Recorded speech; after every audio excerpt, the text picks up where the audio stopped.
In this question, let's express the pledge in algebra. The total number of miles pledged was 25 m for the initial set of people. Then there is the secondary group of people, the ring of friends. There are m people in this ring for each of the original m people, so there are m squared of them. And each of them pledged 25 miles. That's a total of 25m plus 25m squared miles. We can consider a case to confirm the logic. If there were 6 people initially, and each of them convinced 6 people to pledge, the outer ring, so to speak, would be 36 people. That seems right. Let's turn to the data statements. Statement 1 says that the pledge of the initial set is 1/25 of the total. We know both the pledge of the initial set and the total in algebraic terms, so we can write the following equation. The left is the pledge of the initial set. The numerator here is the total pledge.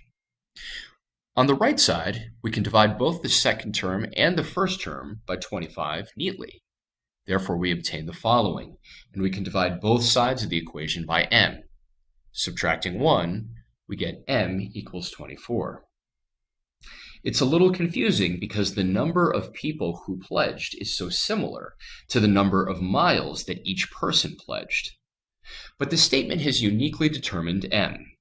It's saying that 24 people each pledged 25 miles, and each also convinced 24 more people to pledge 25 miles. To double check, we think it over in a new light. Since everyone pledged the same amount, the statement is saying that m people are 1/25 of the total number of people. The total number of people would be 24 plus 24 times 24.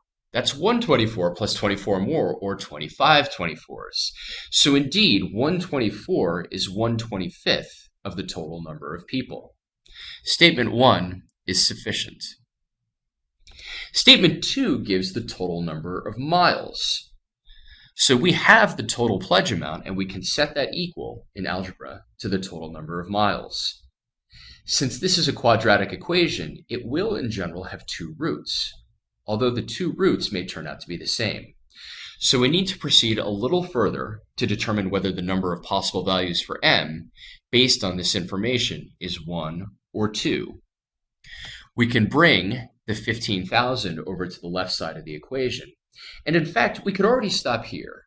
The fact that the signs are opposite in this quadratic means that one root will be positive and one will be negative.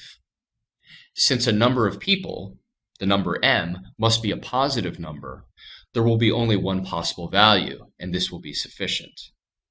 Supposing that we might have forgotten that fact or been unsure of it, we can continue. Namely, we can divide out by 25, and then we can factor into m plus 25 times m minus 24 equals 0. Therefore, m equals 24. Statement 2 is sufficient, and the correct answer is D.